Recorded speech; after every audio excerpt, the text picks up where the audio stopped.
Well, let's take it over to the game that happens, 9:05, 9:07 is the tip-off after. 20 minutes after the first one. 9:06 and 13 seconds. After the Illinois-UConn game, and that's Michigan versus Arizona, where Michigan is a 1.5-point favorite, so another close spread.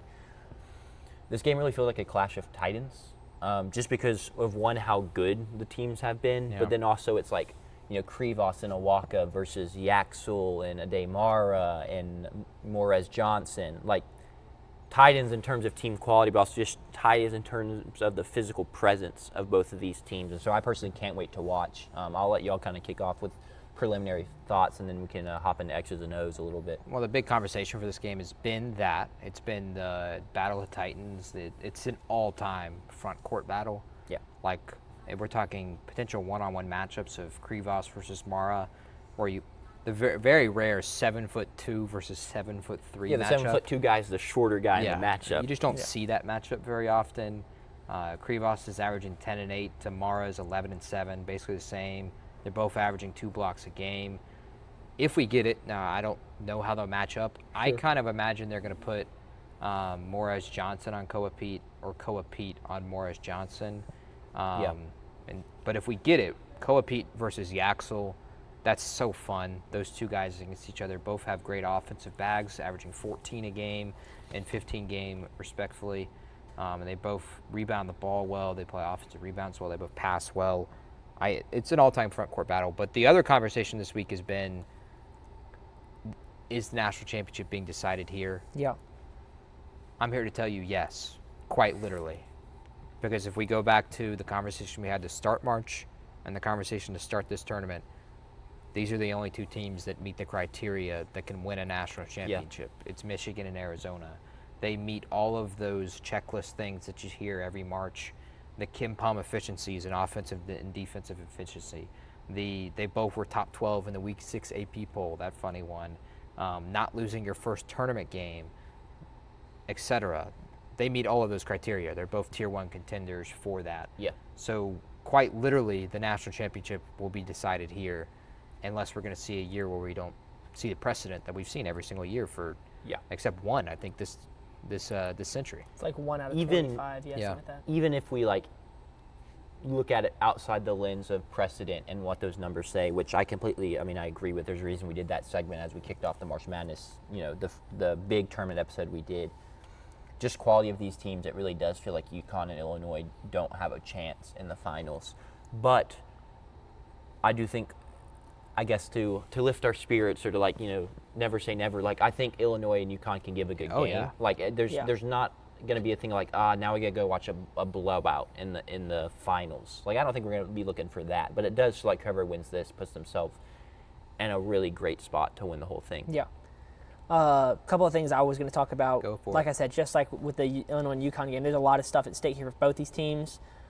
Michigan, this would technically be their second national championship, but they had to forfeit their first. Mm-hmm. And then for Dusty May, this is a big opportunity. This was one of the trivia questions I had for y'all. Go for it. There have been, 7 head coaches who won a championship in either their first or second year at a school. Dusty May, if he wins this game and then wins on Monday, would become the 8th. Can y'all name any of the 7? I could not off the top of my head. I could throw out a couple of names I think have a good shot at doing so. Made a Final Four with the first team. Won a championship in his first or second year. Yeah, otherwise Hubert Davis would fit the bill. Gotcha. But he does not. It's like I could just start throwing out the storied coaches. We've got 2 in the 2000s. Tom Izzo. No. Coach K? No. Okay. They were both coaching in the 90s. Those are both bad guesses, I won't lie. Well, I was guessing aside from the 2000s. So 2 in the 2000s did it. Yep. One in the 2000s and one in the 2010s. Who won? And there were others in the 90s and 80s? No. 90s, 60s, 40s. Oh.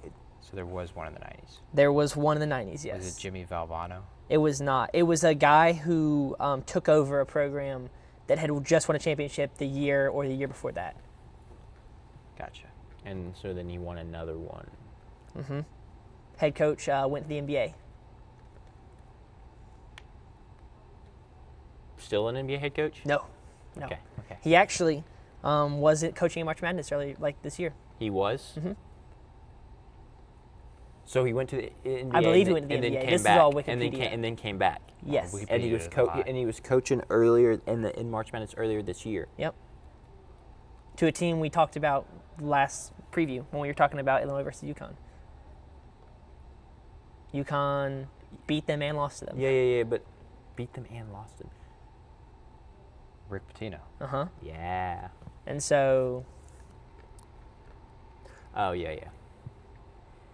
So he was the guy in the 90s. he was the guy that this guy took over for. He went to the NBA. Did Billy Donovan do it? He did not. Billy Donovan did not do it. Y'all may not know this name. The guy in the which guy? The guy The guy that did it in the Trying to 90s think took of the over guy for in the Patino. 2010s. took over for Patino. Yeah. I don't know. I'm not gonna lie. Okay. It's Tubby Smith at Kentucky.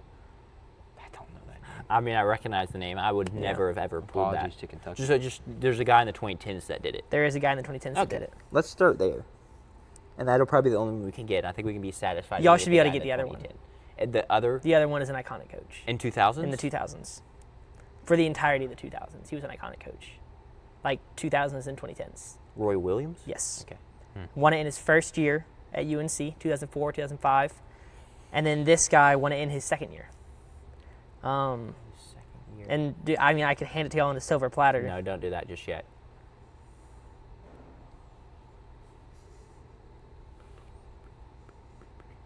But yeah, he did it in the 2010s. So you just got to think about coaches that won a championship in the 2010s. Yeah, so I'm starting Tony Bennett won a championship in the 2010s. It obviously was not Tony Bennett. He was at UVA for a long time. Duke won that 1 year. Obviously, I mean, Coach K had been there for a long time. Louisville won. Louisville Patino. won. Nova had their couple, but Jay Wright. Well, one was passed in the 2020s, but even before he had been there multiple years, so it wasn't that one.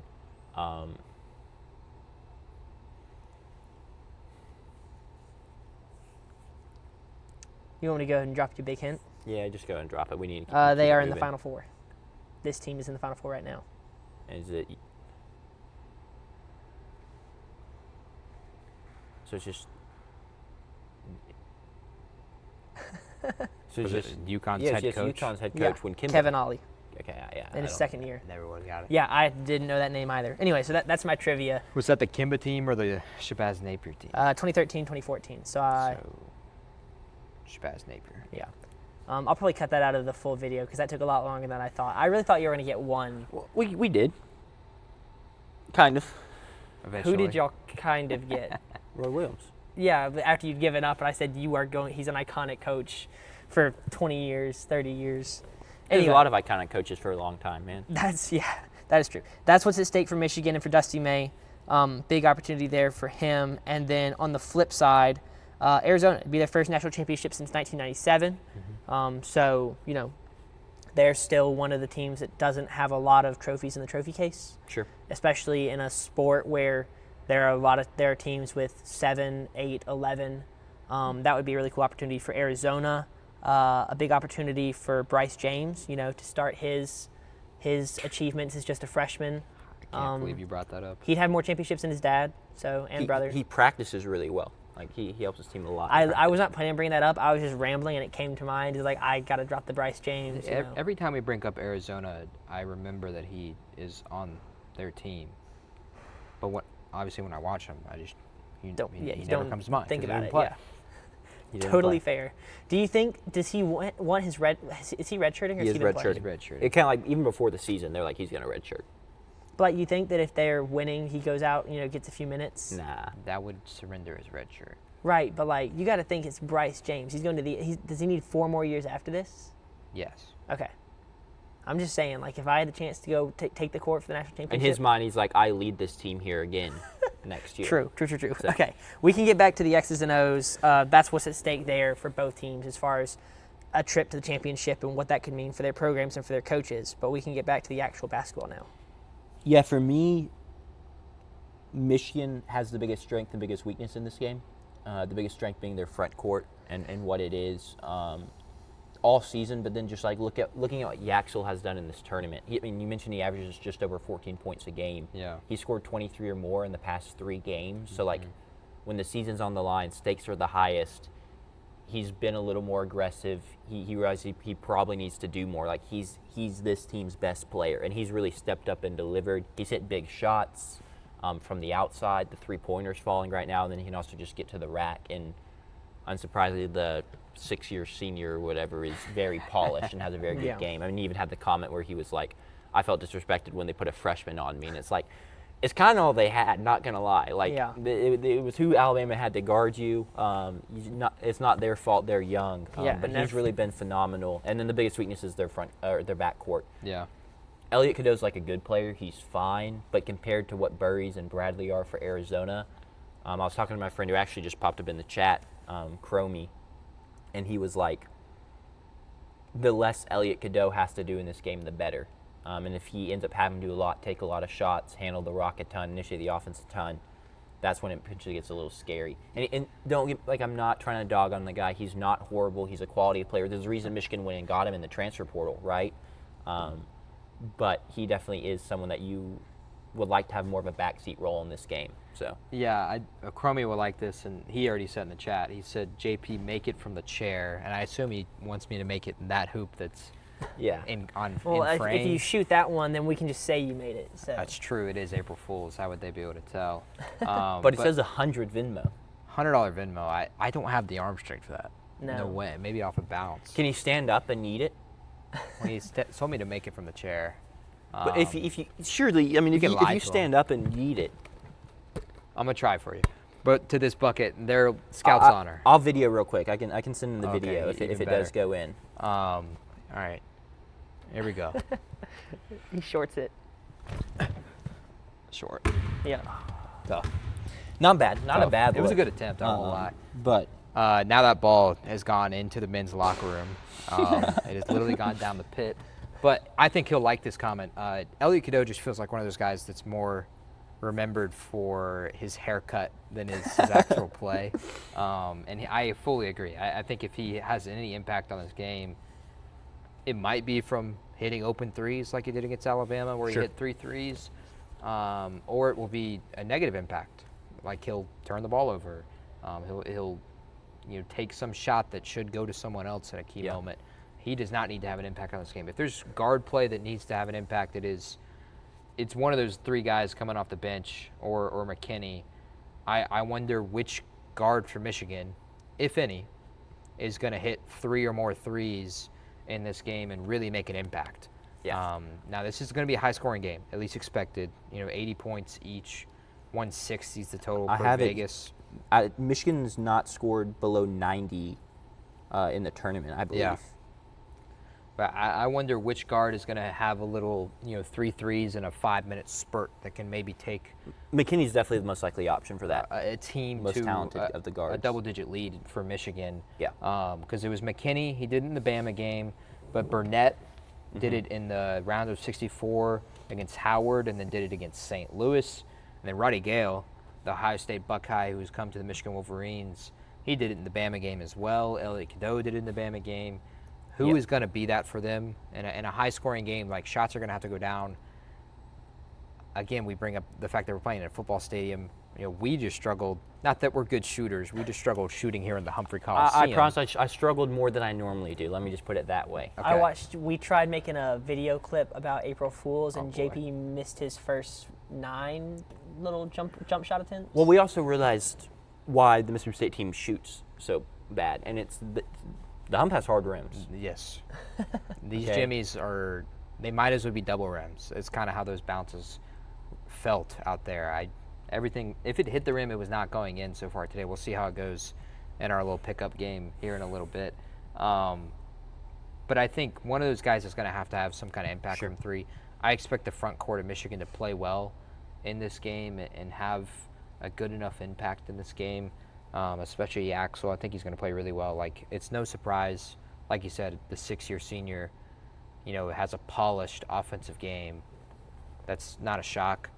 I actually kind of liked his comments, talking about the freshman, putting him on him and feeling disrespect for that. It's what I want to see in the tournament, as realistically as It- troll as it is. Like, you it want confidence. feels goofy, but I can promise you, if you've ever played on a basketball team before, especially I think of specifically when I played in high school, and I think of how I felt as a freshman going up against even the sophomore and junior guards on the JV team and feeling like, oh, they're so much better than me because they have 1 year, 2 year of experience. We're talking 5 years between them.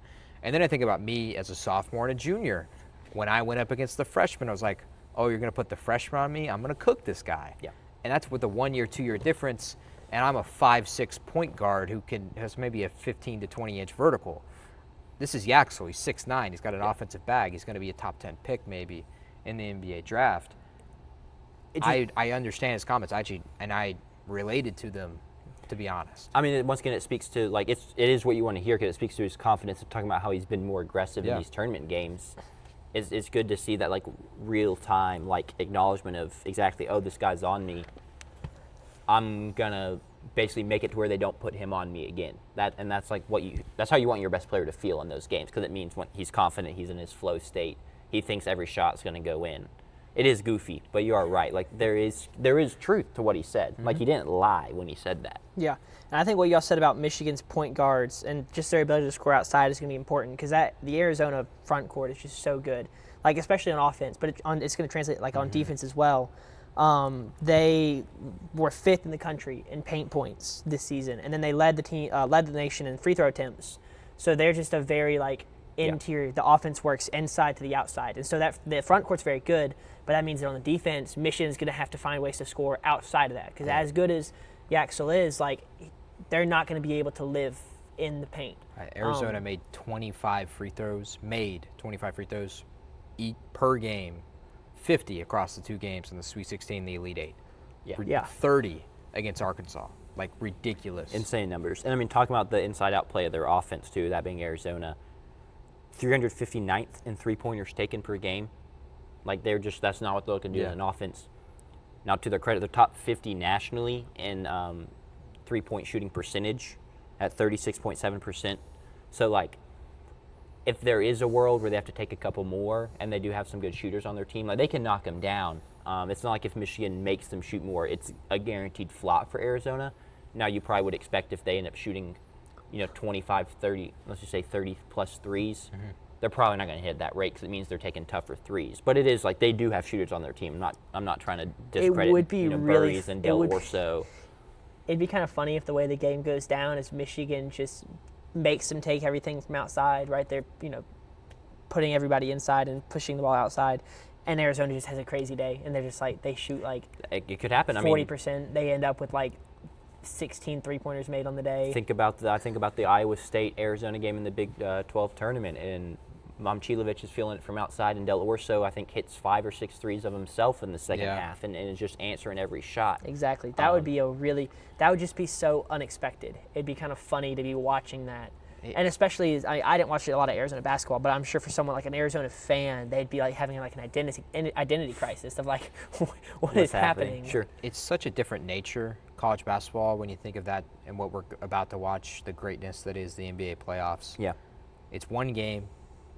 It's not a series, not a best of 7. It's one game. It's 40 minutes, not 48. It's 40 minutes of basketball. Anything can happen in those 40 minutes. And so Arizona can shoot the lights out and make a ton of threes for a team that doesn't attempt a ton of threes. Like we mentioned in the other game, UConn can just go really cold. It's one game, it's 40 minutes. And it's going to be a fight between these two teams. And we cannot wait for it. Are there any other thoughts y'all got before we get into potentially picking this game?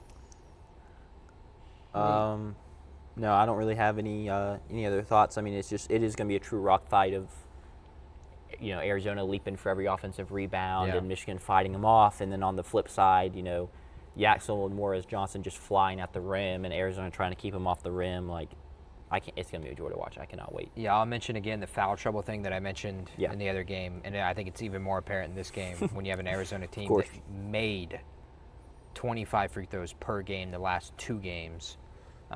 30 in one and 20 in the other. Michigan's front court, they've got depth there, but you don't want Yaxel and foul trouble. You need to keep a guy like him on the floor to allow your offense to still be able to score points. Yeah. So foul trouble is critical in a game like this. And, not picking up a foul while trying to box out, because I think that's something to be watched for. Not as much as Yaxel fouling because a dude beat him on a pump fake. Fouling because he is trying to get a rebound, he pushes him too hard in the back. Something like that, a little weak call in the first 10 minutes might impact this first half a ton. So I'll mention that again. And then I'm curious to see how Arizona, they're making 5 threes a game in this tournament so far, which if you do that in this building, you get free Hardee's. Our team is not good enough to do that efficiently, sadly. That is crazy. That's tough. Part of the reason, we don't have AC right now. The team wasn't good enough to afford AC in the off season. That was my theory today. Maybe they should, so the players can get in here and get some shots up. I guess so. Yeah, it's pretty hot in this building today. I was sweating a lot more than we do in the studio when tight, contained space. We have all the lights on us. Yeah. That definitely feels hotter today. But I wonder if Arizona, the three-point shooting aspect for them, because I was going to mention the Iowa State game had you not, where they are trading threes in that game kind of unexpectedly. If they do that in this game, I think they'll have the advantage. Sure. I think they'll find some kind of way to do that. Because when I went back and watched Michigan preparing for this, I went back and kind of rewatched that Bama game, and there were a lot of threes. Now, Bama shoots a ton of threes. Yeah. We're talking complete opposite. to Night and Arizona. day. Night and day. But they got a lot of good looks. Sure. I won't lie. And I think Arizona has the capability to get those similar looks. And so I wonder if Tommy Lloyd, the head coach for Arizona, will maybe push his guys to find those kinds of looks. Something that we did not mention in this game. We didn't necessarily mention the other one, home court advantage. We should have mentioned it for the other We one. 'cause should that's have where it mentioned for mattered. the other one.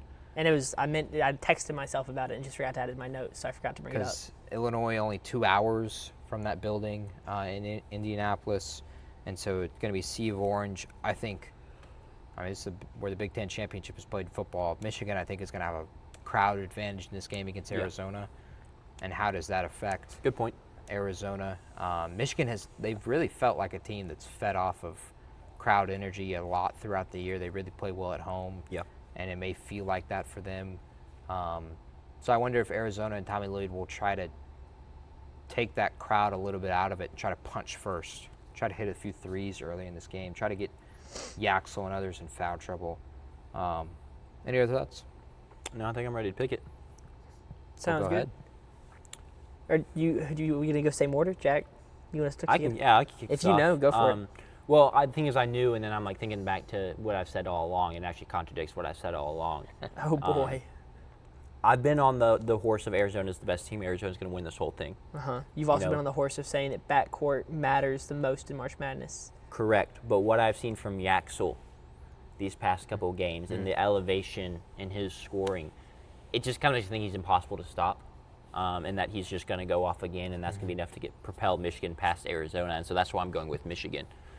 Because you are right, I am guard play matters in March kind of guy. That is funny. You're contradicting yourself on 2 accounts. But man, he's been astounding. He's been fantastic. I'm really sad because it's not just this little stretch, but even down the stretch. Kind of like how you were with Abdul Carter, draft Abdul Carter. I've been like, dude, if Yaxel falls to the Spurs, I don't care he's older. Put Yaxel next to Wimby, gives us a little more size. Exactly. That's my dream. And now he's just simply played well. He's played way too good, and the Hawks, who we'll actually get to later, the Spurs have their pick, have also played too good. So we will not be able to draft Yaxel. He's just been phenomenal. So I'm going to back the Wolverines. Go blue. I'm going Arizona. Just the physicality from 1 to 5 on Arizona's team, I think might be too much for the 1 to 4 of Michigan. Michigan, I think it's going to be a close game. I hope it's a close game. I said in the last preview that I want it to be a close game, but I think Arizona's going to be the better team. It's almost hard to see this one not being a close game. Yeah. Now, it'll be a 20-point blowout now that I said that. But, yeah, well, these two thankfully teams you are have just plenty so of wood special. to knock on. This is true. This is also true. Got There the we go. hardwood here. I'm going to go with Arizona. I picked them as my national champion coming into this bracket. It was who we picked as Technical Foul as a pod. Also, going to pick Arizona to just kind of stick to that. And the same with Jack. Although he ended up picking Michigan, I feel like Arizona's been the best team all season long, and they've continued to show that in the tournament. They have not really been in a spot where they've kind of felt like, the game was in the balance, except early on against the Sharks and LIU. Joke, of course. Yeah. That game was over very quickly, sadly. Fins up, though. I'm sure the clap went through the mic, so that's what that was. I bet it did. I'm going to take the Arizona Wildcats, and I'm going to take them to advance to the national championship. We will do a recap show on Monday, but I'll tell you right now, I think Arizona's going to win the national championship. Will we just push it to Tuesday since the game's Monday night? True. We Live reaction. Because also Watch I'll along. be. Oh, you'll I be probably driving won't back. be back. Yeah. So maybe Tuesday. Okay.